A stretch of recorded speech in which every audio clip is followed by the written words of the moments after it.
Welcome to Truth Behind History. The stories are real, the impact is lasting. Today, we begin a journey through some of the most transformative revolutions the world has ever seen. But before we dive into blooded streets, toppled thrones, and rewritten constitutions, let's take a step back and ask, what is a revolution? Is it just when one government falls and another rises? Or is it something deeper, more systemic, more enduring? Let's redefine revolution beyond regime change. Because real revolutions, true historical earthquakes, don't just swap kings for presidents. They reshape the very structures that govern how people live, think, trade, and survive. First, revolutions create what we call structural transformation. This is where the magic, or the chaos, really begins. Think about it. You're not just changing who sits on the throne or who signs the laws. You're altering the machinery behind society, its institutions, its incentive systems, its social contracts. Suddenly, landowners lose privilege, peasants demand rights, or the very definition of citizenship gets rewritten. It's not cosmetic, it's systemic. Then, there's the inevitable struggle.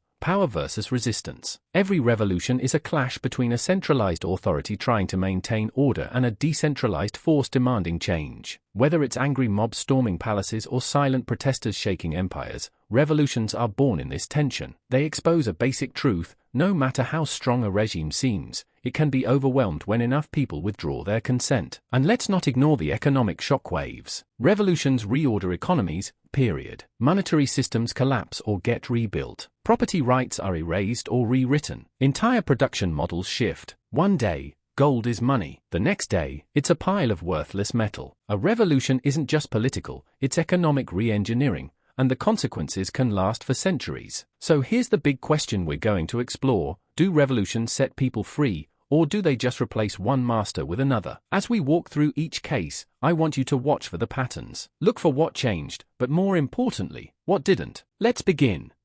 The American Revolution, a story we've all heard: tea dumped in harbors, muskets fired at redcoats, brave men signing a declaration that would shake the world. But beneath the fireworks and famous speeches lies a deeper tension, one that reveals the irony at the heart of every revolution. Let's start with what made this revolution so unique. It was the first to truly codify Enlightenment principles into a national framework. Liberty, representation, property. These weren't just slogans, they became the building blocks of the new republic. For the first time, a nation declared not only its independence, but its allegiance to the idea that government derives power from the consent of the governed. That's why we call it a republic of rights. But revolutions don't just live in theory, they live in systems. And the American Revolution brought with it an enormous economic realignment. For generations, the colonies had been locked into mercantilism under the British Crown. Trade routes were dictated by imperial interests. Banking was restricted. Property laws favored aristocratic landowners overseas. But once independence was declared, the economic system began to shift toward decentralized trade, private enterprise, and the protection of legal contracts. In other words, toward capitalism. The seeds of a market-based economy were planted right alongside those political ideals. Now here's where things get really interesting: the central paradox. While the revolution rejected monarchy and absolute power, the constitution that followed created a new kind of authority: the federal government. Yes, the framers placed limits. They wrote checks and balances. But at the end of the day, 13 decentralized colonies agreed to bind themselves under one centralized structure. This new government could tax, draft, regulate, and rule in ways not all that different from the empire they'd just escaped. It was liberty, but with boundaries. So what do we make of it?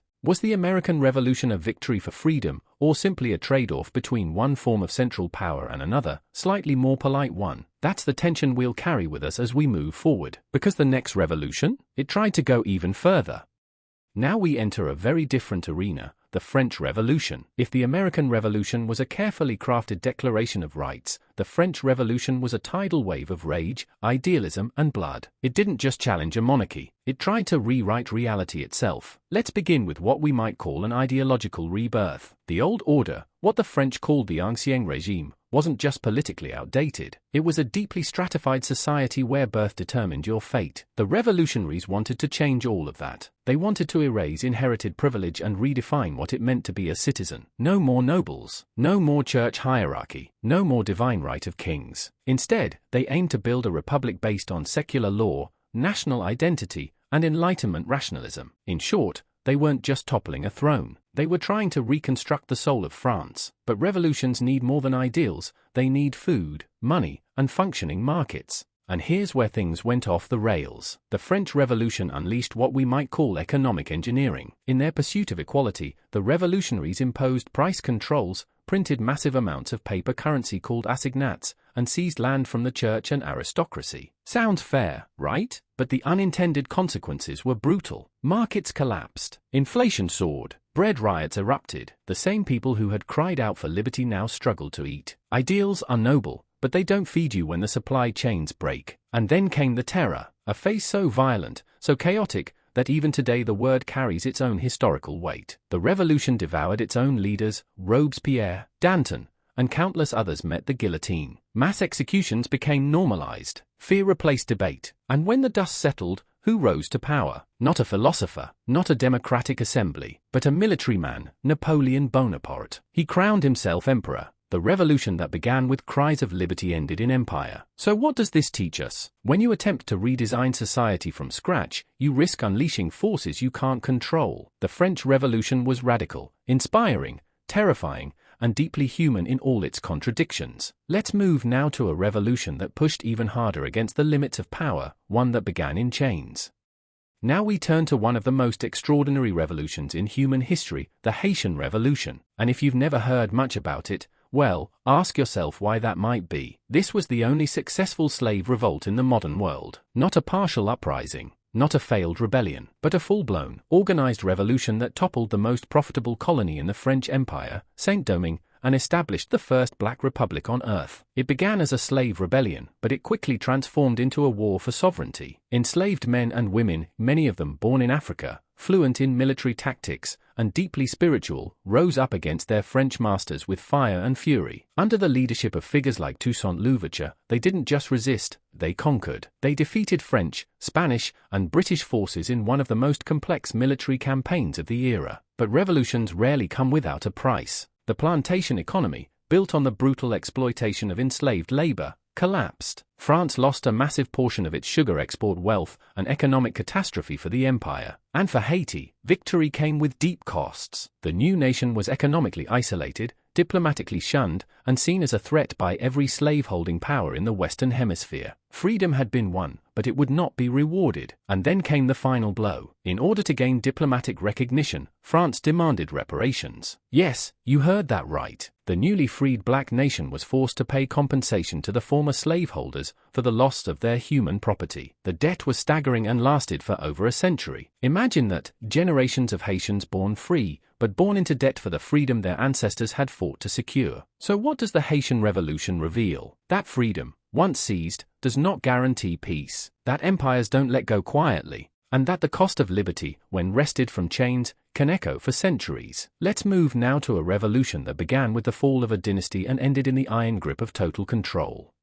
The Russian Revolution wasn't just the end of a monarchy. It was the beginning of a new world order, one where the state didn't just govern people, it tried to reshape them. At the start of the 20th century, Russia was a crumbling empire. The Romanovs, once mighty Tsars, were ruling over a nation teetering on the edge of collapse. There was famine in the countryside. Factory workers in cities were trapped in poverty. Soldiers were dying by the millions in World War I. The people were starving, literally and politically. So when revolution came, it came in two waves. First, the February Revolution in 1917 overthrew the Tsar and set up a provisional government. It was moderate, it was hopeful, but it didn't last, because the second wave, the October Revolution, was led by the Bolsheviks. And they didn't want reform, they wanted total transformation. Under Lenin's leadership, the Bolsheviks promised peace, land, and bread. And in a nation desperate for all three, that message hit like thunder. But slogans are one thing, systems are another. Once in power, the Bolsheviks began dismantling the old economy. Private property? Gone. Land was seized and redistributed. Factories were nationalized. Banks were brought under state control. And trade? That would be dictated by central planning. The new system wasn't just economic, it was ideological. It aimed to eliminate class, to abolish inequality by force,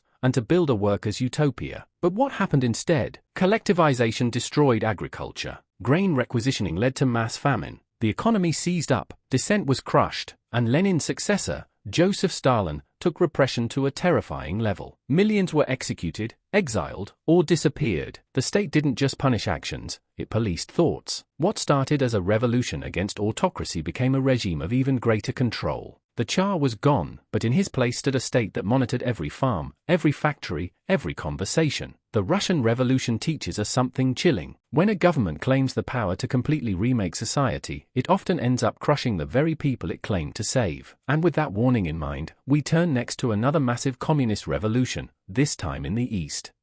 Next up, China, a land with thousands of years of dynastic rule, torn apart in the 20th century by war, invasion, and internal collapse. The Chinese Communist Revolution didn't just change who was in charge. It aimed to reshape the entire structure of Chinese life, top to bottom. Let's set the stage. By the end of World War II, China had been devastated, first by Japanese invasion, then by internal civil war. Two factions emerged, one led by the Nationalist Party under Chiang Kai-shek, and the other by the Communists under Mao Zedong. The Communists promised to empower peasants, redistribute land, and reject foreign imperialism. Their vision? A classless society where workers and farmers ruled. And they won. In 1949, Mao declared the founding of the People's Republic of China. It wasn't just a political victory, it was a civilizational shift. The Chinese economy, still largely agrarian and fractured, was now to be centrally planned. Private land was seized. Markets were replaced by quotas. Farming decisions were no longer made by families,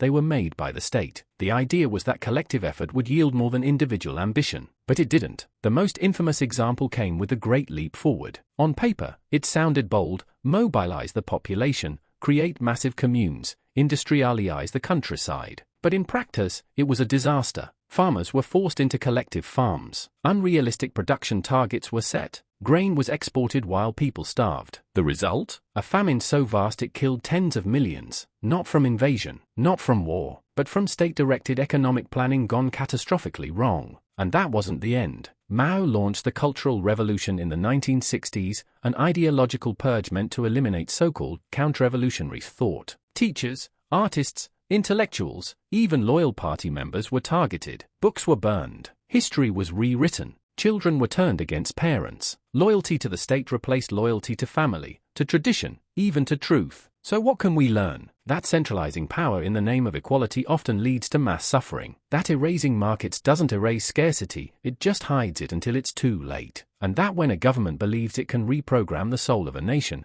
the casualties aren't just economic, they're human. Let's now shift to a revolution of a different kind, one driven not by class struggle, but by religion.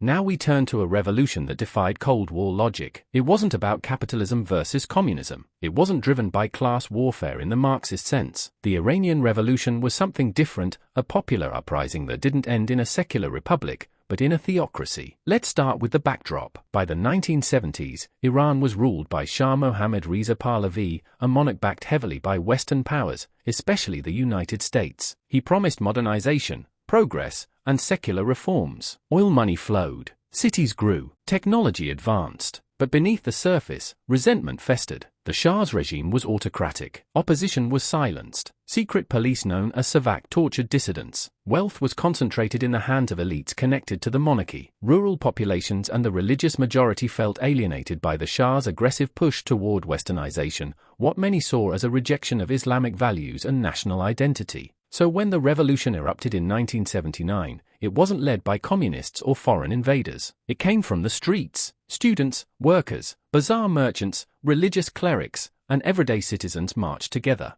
And at the center of this movement stood Ayatollah Ruhollah Khomeini, a religious scholar in exile, whose tapes and sermons spread like wildfire. Khomeini didn't just offer opposition. He offered a vision, a government led by Islamic principles, a rejection of Western domination, a return to spiritual authority in public life. And when the Shah fled the country and the monarchy collapsed, that vision took hold. Iran became the Islamic Republic. But as with so many revolutions, the honeymoon was short-lived. The new regime imposed strict religious law. Women's rights were rolled back. Dissenters, including many of the original revolutionaries, were imprisoned, exiled, or executed. The press was censored. Political parties were crushed. And the government fused mosque and state into one inseparable power. Externally, Iran's revolution sent shockwaves through the world. American diplomats were taken hostage. The US and Iran became enemies, and the Islamic Republic aligned itself not with East or West, but as its own force entirely. Revolutionary, anti-imperialist,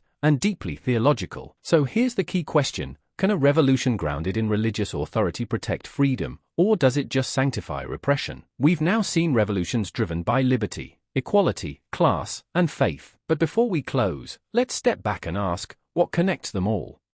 So now that we've traveled through revolutions across continents and centuries, let's step back and ask, what patterns do we see? What warnings echo from the past? And what questions still haunt us today? First, revolutions often begin from below, but they rarely stay there. The initial spark might come from farmers, workers, students, or soldiers. But once the old system collapses, new elites almost always rise. Whether it's party officials, military leaders, or religious authorities, power has a way of consolidating fast. And the dream of freedom? It often fades into bureaucracy, surveillance, or worse. Second, revolutions bring economic shock. It's almost guaranteed. Currency collapses, property is seized, trade halts, hunger spreads. Some of this is inevitable in moments of massive transition, but much of it comes from top-down policies trying to engineer society on paper. History shows us again and again, when states try to centrally plan human behavior, the unintended consequences are brutal. Third, ideology becomes a weapon. Whether it's liberty, equality, faith, or class, revolutions need a story to justify radical change. But once that story becomes unquestionable, once it becomes law, you get dogma instead of debate. Dissenters aren't just opponents, they're enemies of the revolution. And that's when the guillotine, the gulag, or the firing squad shows up. And yet, there's something undeniably noble about revolutions. They are born out of real pain, real injustice. They force empires to face their contradictions. They give voice to the voiceless. And sometimes, just sometimes, they plant seeds that bloom long after the chaos fades. So here's the question I'll leave you with. Is revolution a necessary reset, or a tragic cycle? Do we break free, or just change the face of power? History doesn't give easy answers, but it gives us clues. And those clues matter, because the systems we live under today are the products of revolutions, won, lost, or still unfolding. Thank you for watching Truth Behind History. The stories are real, the impact is lasting. If you found this video thought-provoking, drop a comment, hit the like button, and subscribe for more deep dives into the forgotten, the controversial, and the world-changing moments that shaped us. And if you're curious where we go next, check out our other videos, because history isn't just in the past, it's the blueprint for everything that comes next.